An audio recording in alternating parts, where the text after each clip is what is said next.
So here we are again in the kind of dark, and I wanted to review the latest Mickey Mouse because I found some interesting things in here. For example, here it says the world of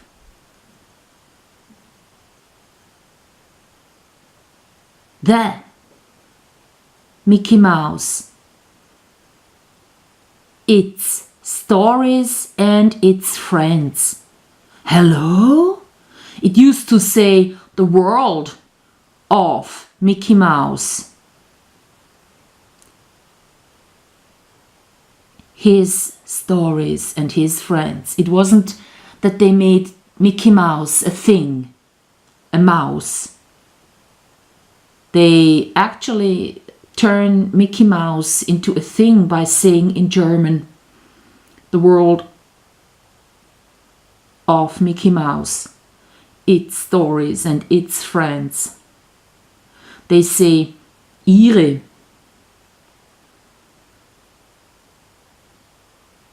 In German, but that wouldn't equal his. They would have to say seine Geschichten und seine Freunde. Seine, not ihre. That would make Mickey Mouse still being a character. Oh, so I'm sad already, turning the first page. Then, when I went through these stories, what I found out was kind of funny because the years those stories were written, like this one was 28. So this one isn't too recent. They have the police agenda happening in this phantom story, and then also this kind of mind control, because there is a scientist and his invention which can control either, here we have it, people, or also electric circuits. So because this one got stolen and Mickey cannot really believe that it's all done, this invention gets used eventually to turn people into one mind. They all got circuited together.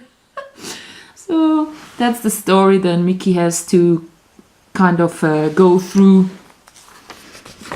to kind of, here they all want to attack him.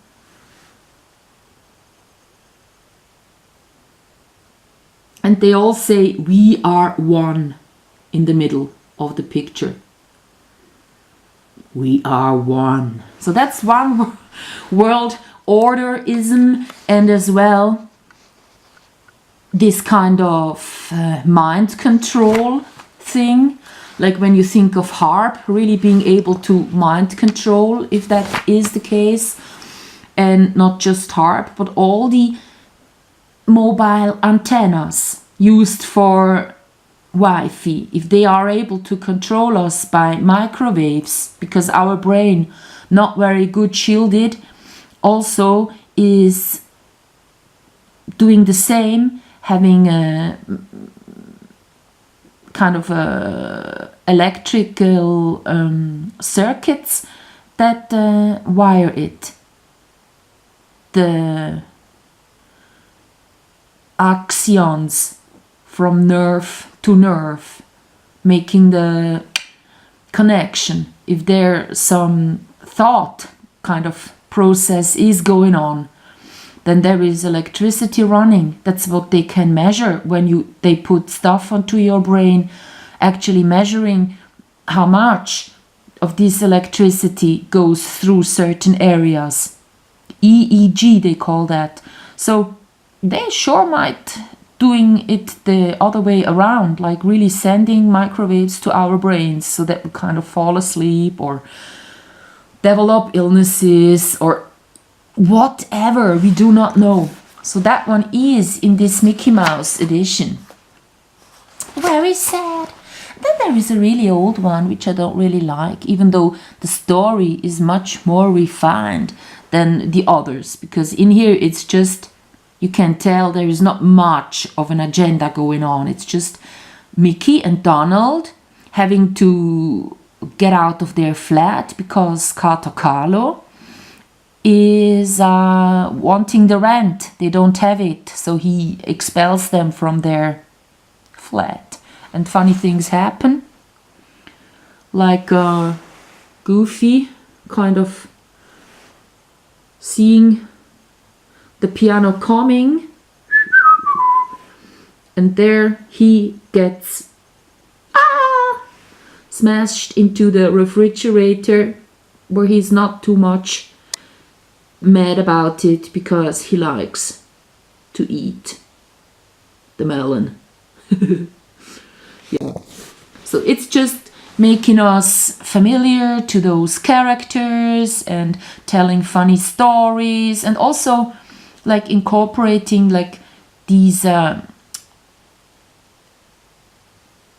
good, the bad, the several important professions there are. But it's a lot in like to do in one apartment with one character doing funny stuff. So they really tell the story about Donald in this very old one. On this page, for example, like how stupid he is not to get off the thing here from his ass. You know, and then really messing it up somehow, and getting stuck into the gas thing, and then the whole thing gets blown into the air. So the story was much better than it is nowadays. And also this old one is very nice because of the drawing of the faces, like of the dog. You can really tell that these dogs like to eat and like to look up at Mickey. Yeah. But then still you have like the dogs. They did not develop later on too much. Like Pluto stayed, but the two other little ones got kicked out. They did not really develop that too much later on, the dogs, because Mickey was already an animal, the nice, intelligent one, and Donald was the kind of nice but kind of lazy guy, and they were just characters developed in the beginning. That's how I read it. And like professions shown. So if you really have a problem with your dog, would you ever go to a psychiatrist? Not really. They make it worse, I tell you, because they dig into your problems, then more problems arise out of your brain that can produce these kind of more problems, because you think more about these problems you had initially, then more of those get kind of created because more of them come into your mind, and you make it worse just by thinking about it too much. So that's why I don't like Sigmund Freud and all his bullshit either. So there is another story I don't want to go into too much. They always portray boys liking Donald Duck and Mickey Mouse a lot and collecting those Mickey Mouse. So they tell the story of these 90 years of Mickey Mouse.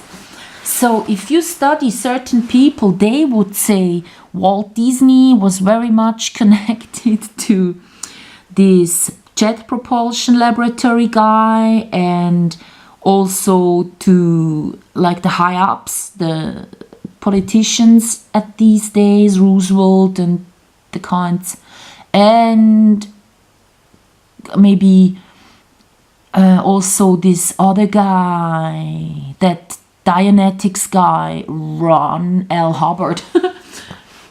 Like really sharing the same room and having talks and stuff.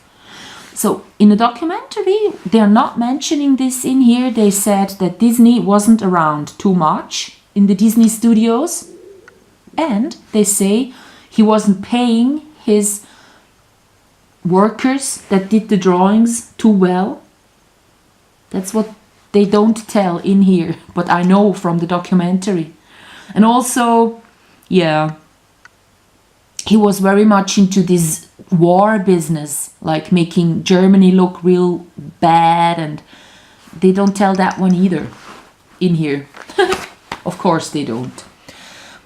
There is a story that's kind of boring. When Mickey and Goofy do stuff, I'm never really too much invested. Even though, yeah, it kind of involves Ghost Town.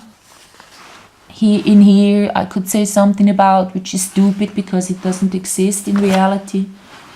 And on here, in a 1950, that's why I do this review, comic, they have Mickey and Goofy going around, and then we have this strong woman thing already at 1950, where Minnie thinks, I should maybe track Mickey and see what he's up about.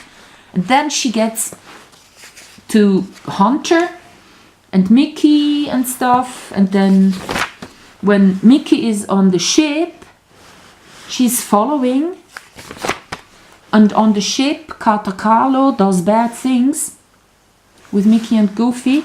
So where she ends up is kind of cooking on the ship, and then because Katakalo ate the cake, she's a strong woman and she shows it. And he gets it. So she's already kind of stronger than Mickey and Goofy in this story. So the weak, meek men started 1950, this agenda already enrolling in Mickey Mouse. Nowadays we have it in full power. You have all these small, kind of nice looking men, but not very manly. Even when they have a beard, they don't look manly.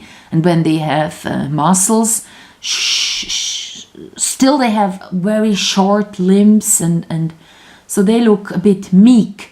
And their beard is not a real beard. It's more like some hair growing. So they actually chose those men. And then that's why this transvestigation got so mad, which is a false, misleading thing. That all the men have round, big skulls and smaller skulls. The women, that's not true. It's always a mix depending on what culture you belong to and stuff. But just to make the women strong and the men weak. Nowadays, when we see all these women with the round, big skulls, you could go saying, strong woman. That's what they want, because then you can go, well, if there is no strong man, I'm not protected as a woman if I have a child. So how could I raise it? I don't even feel attracted to these meek men. And the whole agenda behind it, the elite, what they want is us not having offspring, sexually to have us in a mess, and culturally also to lead us. So all the strong women get contracts nowadays, and the men go, they have to be meek and silly in their productions, then they get contracts. Yeah, that's about all I wanted to say about this Mickey Mouse. Because, yeah, that's the last story about Minnie being so strong. Bye-bye. That's what they do in the military, so don't do it.